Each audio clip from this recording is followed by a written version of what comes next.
എന്തായാലും കേരളം ഒരു അതിവേഗ റെയിൽപാതയ്ക്ക് വേണ്ടി ആഗ്രഹിച്ചു. അതിവേഗ റെയിൽപാത ആഗ്രഹിച്ച കേരളത്തിന് ആമ വളർത്തൽ കേന്ദ്രമാണ് കേന്ദ്ര സർക്കാർ അനുവദിച്ചിട്ടുള്ളത്. ഇന്നത്തെ ബജറ്റ് നിങ്ങൾ കണ്ടിട്ടുണ്ടാവും. കടലാമയുടെ പ്രജനനത്തിനും കടലാമയുടെ വികസനത്തിനും വേണ്ടിയുള്ള ഒരു കടലാമ വളർത്ത് കേന്ദ്രം കേന്ദ്ര സർക്കാർ അനുവദിച്ചിരിക്കുകയാണ്. ഈ ടോംസിന്റെ ബോബനും മോളിയിലുണ്ട് പുന്നയ്ക്ക വികസന കോർപ്പറേഷൻ. അങ്ങനെ ഒരു സംവിധാനത്തെ കുറിച്ച് പറയുന്നുണ്ട്.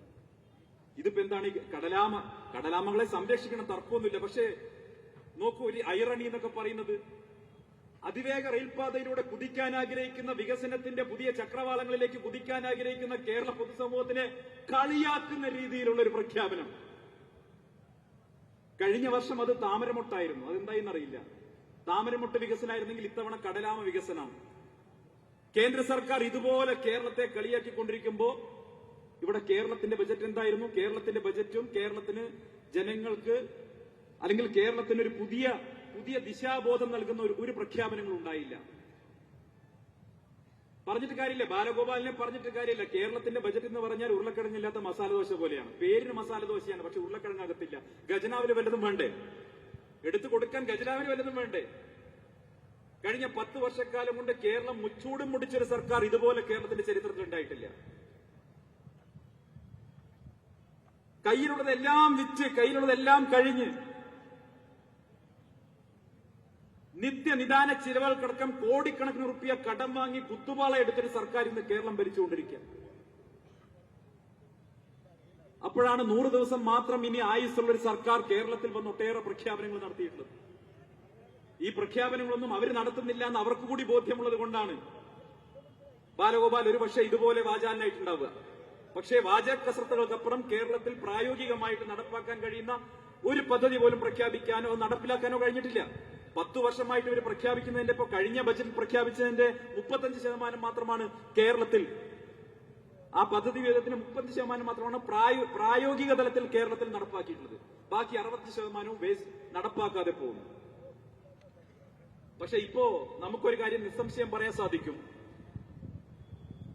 ഈ കഴിഞ്ഞ തദ്ദേശ സ്വയംഭരണ തെരഞ്ഞെടുപ്പിൽ ഞാനിപ്പോ 1-2 സ്ഥലങ്ങളിൽ പറഞ്ഞു. കഴിഞ്ഞ തദ്ദേശ സ്വയംഭരണ തെരഞ്ഞെടുപ്പിൽ നമ്മളിപ്പോ അനുഭവിച്ചുകൊണ്ടിരിക്കുന്ന പോലെ ഈ ബീച്ചിൽ കടലിൽ നിന്ന് ഈ ബീച്ചിലേക്ക് ഇങ്ങനെ അടിക്കുന്ന ഒരു മന്ദമാരുതനെ പോലെയാണ് UDFന്റെ ഒരു കാറ്റടിച്ചത്. ചെറിയൊരു മന്ദമാരുതനെ പോലെയാണ് UDFന്റെ കാറ്റടിച്ചത് ഈ തദ്ദേശ സ്വയംഭരണ തെരഞ്ഞെടുപ്പിൽ. ആ മന്ദമാരുതനെ അടിച്ചപ്പോ തന്നെ കേരളത്തിൽ ഇടതുപക്ഷ ജനാധിപത്യ മുന്നണിയുടെ ഒരുപാട് വടവൃക്ഷങ്ങൾ നിലംപതിച്ചു. ശിരസൊടിഞ്ഞ് ഇടതുപക്ഷ മുന്നണിയുടെ പല വടവൃക്ഷങ്ങളും കേരളത്തിലുടനീളം നിലംപതിച്ചു. അത് കൊല്ലം കോർപ്പറേഷനായിട്ടും തൃശൂർ കോർപ്പറേഷനായിട്ടും ബഹുഭൂരിപക്ഷം വരുന്ന ജില്ലാ പഞ്ചായത്തുകൾ, മുനിസിപ്പാലിറ്റികൾ, ബ്ലോക്ക് പഞ്ചായത്തുകൾ ഒക്കെയായിട്ട് നമ്മൾ കണ്ടു. മലപ്പുറം ജില്ലയിലെ 94-ൽ 90 പഞ്ചായത്തുകളായിട്ട് നമ്മൾ കണ്ടു. ആകപ്പാടെ ഇടതുപക്ഷം കോർപ്പറേഷനിൽ നാണം മറയ്ക്കുന്നത് കോഴിക്കോട് കോർപ്പറേഷനിൽ ഉണ്ടായ ഒരു 166 വോട്ടിന്റെ മാറ്റം കൊണ്ടാണ്. അതല്ലെങ്കിൽ അതുമില്ല. ഈ തദ്ദേശ സ്വയംഭരണ തെരഞ്ഞെടുപ്പിൽ ഇപ്പോൾ നമ്മൾ കടലിൽ നിന്നിങ്ങനെ മന്ദമാരുതൻ ആഞ്ഞടിക്കുന്നത് പോലെ UDFന്റെ ഒരു മന്ദമാരുതനാണ് അടിച്ചതെങ്കിൽ, പ്രിയപ്പെട്ടവരെ, 100 ദിവസം കഴിഞ്ഞാൽ നടക്കാൻ പോകുന്ന നിയമസഭാ തെരഞ്ഞെടുപ്പിൽ ആഞ്ഞടിക്കാൻ പോകുന്നത് UDFന്റെ മന്ദമാരുതനല്ല, UDFന്റെ കൊടുങ്കാറ്റാണ് അടിക്കാൻ പോകുന്നത്. കേരളത്തിലുടനീളം ഇടതുപക്ഷം കെട്ടിപ്പൊക്കിയ സകലമാന രാവണൻ കോട്ടകളും ഈ തെരഞ്ഞെടുപ്പോടുകൂടി തകർന്നു വീഴാൻ പോവുകയാണെന്നുള്ള കാര്യത്തിൽ ഒരു സംശയവും വേണ്ട.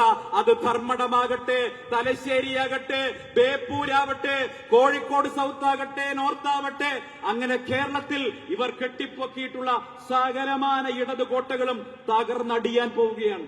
ഒരു തർക്കവും ആ കാര്യത്തിൽ വേണ്ട.